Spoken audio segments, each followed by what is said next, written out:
আসসালামু আলাইকুম বন্ধুরা, আবারও হাজির হয়ে গেলাম ফটোশপের চমৎকার একটি টিউটোরিয়াল নিয়ে।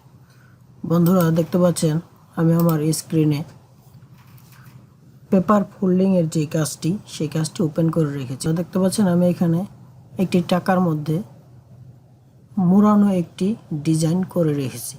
তো বন্ধুরা এটিকে মূলত আমরা পেপার ফোল্ডিং বলে থাকি। তো বন্ধুরা এই কাজটি আমরা কিভাবে করতে পারি সে বিষয়টি আপনাদের সাথে আজ শেয়ার করব। আবার বন্ধুরা এখানে দেখতে পাচ্ছেন আমি কিন্তু আরেকটি ভেজিটেবলের একটি ইমেজ এটিকেও ফোল্ডিং করে রেখেছি। তো বন্ধুরা এই দুইটি ফোল্ডিংয়ের মধ্যে সামান্য পরিমাণের একটু তফাৎ আছে। তো বন্ধুরা এই বিষয়টি বিস্তারিতভাবে আলোচনা করব। তো চলুন শুরু করি। বন্ধুরা এখানে একটি কথা বলে রাখি, যারা আপনারা ব্যাকডেট ভার্সনের ফটোশপ ইউজ করে থাকেন, ফটোশপ 7.0 বা CS8, তারা বন্ধুরা এই কাজটি কিন্তু ওয়ার্পের এই অপশনটি তারা পাবেন না। বন্ধুরা যারা আপডেট ভার্সনের সফটওয়্যারগুলো ব্যবহার করে থাকেন, ফটোশপ CC এবং ফটোশপ CS6, তারা কিন্তু বন্ধুরা এই কাজটি অনায়াসেই করতে পারবেন। বন্ধুরা দেখতে পাচ্ছেন আমি আমার স্ক্রিনে 4টি ইমেজ ওপেন করে রেখেছি। তো বন্ধুরা প্রথমে আমি আমার এই টাকা মোড়ানোর যেই ফোল্ডিংটি আছে সেই ফোল্ডিংটি দেখাই। তো বন্ধুরা এখন আমার এখানে এই 1 টাকার ইমেজটিকে যদি আমি ধরে 2 টাকার যে ইমেজটি আছে এই ইমেজটির উপরে নিয়ে যাই, তো বন্ধুরা এই 2 টাকার ইমেজটি থেকে আমার 1 টাকার ইমেজটি অনেকাংশে ছোট। তো এটিকে আমি এটির সমান সমান করে দিই।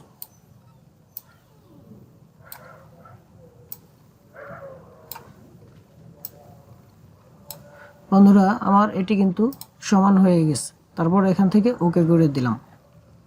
এখন বন্ধুরা আমাদের এটিকে ট্রান্সফর্ম করতে হবে। ট্রান্সফর্ম করার জন্য বন্ধুরা কিবোর্ড থেকে কন্ট্রোল চেপে ধরে কিবোর্ডের টি প্রেস করি। বন্ধুরা এখন আমার এটি কিন্তু ট্রান্সফর্ম হয়ে গেছে। তারপরে বন্ধুরা মাউসের রাইট ক্লিক করে এখানটায় দেখতে পাচ্ছেন বন্ধুরা ওয়ার্প, এই ওয়ার্প অপশনটিতে একটি ক্লিক করি। ক্লিক করার পর বন্ধুরা আমাদের এই টাকার যে কর্নার আছে এই কর্নারে ধরে আমরা যদি উপরের দিকে ড্র্যাগ করি, তাহলে বন্ধুরা দেখতে পাচ্ছেন আমার এটি কিন্তু ওয়ার্প হয়ে গেছে। তো এখন বন্ধুরা আপনি যদি চান একটু রিসাইজ করে নিতে, সেই ক্ষেত্রে এই যে এখানে দেখতে পাচ্ছেন বন্ধুরা একটি অ্যাঙ্কর পয়েন্ট আছে, এই অ্যাঙ্কর পয়েন্টটিতে ধরে আপনি ইচ্ছামতো একটু রিসাইজ করে নিতে পারেন। তারপর বন্ধুরা এখান থেকে ওকে করে দিলাম। এখন দেখতে পাচ্ছেন বন্ধুরা আমার এটি কিন্তু এই কর্নারের এই অংশটি ফোল্ডিং হয়ে গেছে। এখন আবারও যদি বন্ধুরা আমরা উপরের এই অংশটিকে ফোল্ডিং করতে চাই, সেক্ষেত্রে আমাদের কিবোর্ডের কন্ট্রোল চেপে ধরে টি বাটনে প্রেস করে ট্রান্সফর্ম করে নিতে হবে। তারপরে বন্ধুরা আবারও মাউসের রাইট ক্লিক করে ওয়ার্প অপশন, এই অপশনটিতে একটি ক্লিক করে দিই। ক্লিক করার পর বন্ধুরা আবারও আমরা উপরে এই কর্নারটি ধরে যদি এবার এভাবে ড্র্যাগ করি, তাহলে বন্ধুরা দেখতে পাচ্ছেন আমার এটি কিন্তু মোড়ানো হয়ে গেছে। তারপর এখান থেকে কিবোর্ড থেকে এন্টার অথবা এই টিক মার্কে ওকে করে দিই। তো বন্ধুরা এখন দেখতে পাচ্ছেন আমার এই কাজটি কিন্তু মোটামুটি হয়ে গেছে। এভাবে বন্ধুরা আমরা এই টাকার যেই ফোল্ডিংটি আছে এই ফোল্ডিংটি তৈরি করতে পারি। এখন বন্ধুরা আমার দ্বিতীয় যে কাজটি আছে চলুন সেটিকে দেখে নিই। তো বন্ধুরা এটির কাজ যেহেতু আমাদের শেষ, এটিকে আমি কেটে দিচ্ছি। এখন বন্ধুরা আমার এখানে এই 2টি ইমেজ আছে, এই 2টি ইমেজের মধ্যে এখন আমরা এই 1 নাম্বার ইমেজটিকে আমরা যদি এভাবে ড্র্যাগ করে ধরে এই ইমেজটির উপরে নিয়ে আসি, তো বন্ধুরা আমরা এটিকে একটু রিসাইজ করে সমান করে নেই, এটির সাথে সমান সমান করে মিলিয়ে দিই। তারপর এখান থেকে ওকে। এখন বন্ধুরা আমরা যদি পূর্বের ছবিটির মতোই এই কাজটিকে করতে যাই, তাহলে বন্ধুরা ফোল্ডিংটি হবে, কিন্তু ফোল্ডিংটি আসলে বোঝা যাবে না, যে আমাদের ফোল্ডিংটি চোখে পড়ার মতো হবে না। তো বন্ধুরা এখন এই ফোল্ডিংটি করার জন্য আমাদের প্রথমে যে কাজটি করতে হবে সেটি হচ্ছে আমাদের এই টুলবার থেকে রেক্ট্যাঙ্গেল টুলটি সিলেক্ট করতে হবে।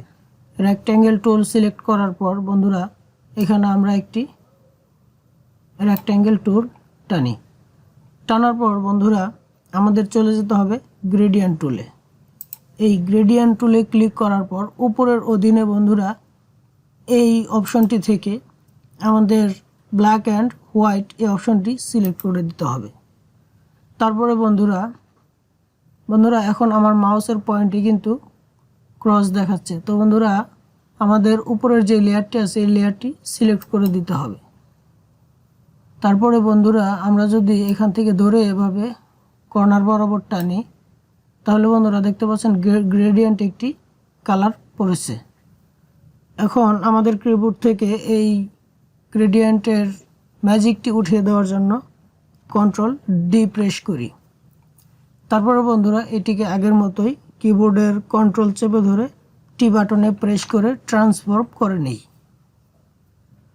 তারপর বন্ধুরা মাউসের রাইট ক্লিক করে এই ওয়ার্প অপশনে একটি ক্লিক করি। তারপর বন্ধুরা ঠিক আগের মতো এই কর্নারটিতে ধরে উপরের দিকে আমরা এভাবে উঠিয়ে দিই। দেখতে পাচ্ছেন বন্ধুরা এটিও কিন্তু ওয়ার্প হয়ে গেছে।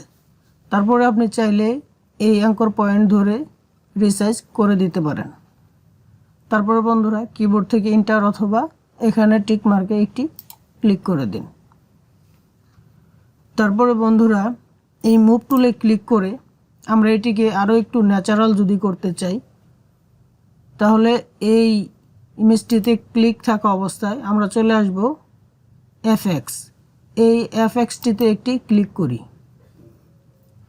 ক্লিক করার পর বন্ধুরা নিচে দেখতে পাচ্ছেন ড্রপ শ্যাডো এই অপশনটিতে একটি ক্লিক করি। ক্লিক করার পর বন্ধুরা এখানে দেখতে পাচ্ছেন ডিস্টেন্স, স্প্রিড এবং সাইজ।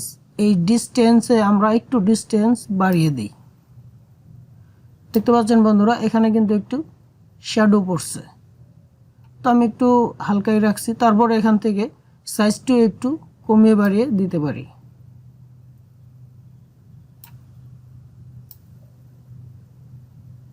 তো আমি এখানে 21% রাখলাম এবং সাইজ 21% রেখেছি। তো বন্ধুরা এখন কিন্তু একটু প্রাণবন্ত জীবন্ত মনে হচ্ছে। তারপর এখান থেকে ওকে করে দিই। দেখতে পাচ্ছেন বন্ধুরা আমার এই ফোল্ডিংয়ের কাজটি কিন্তু অতি সহজেই হয়ে গেছে। বন্ধুরা আশা করছি ভিডিওটি অনেক ভালো লেগেছে। যদি ভালো লেগে থাকে তাহলে অবশ্যই ভিডিওটিতে একটি লাইক দিবেন এবং আপনাদের যদি কোনো মতামত থাকে কমেন্টের মাধ্যমে জানিয়ে দিবেন। তো বন্ধুরা দেখা হবে অন্য কোনো নতুন ভিডিও নিয়ে। সে পর্যন্ত ভালো থাকবেন। আল্লাহ হাফেজ।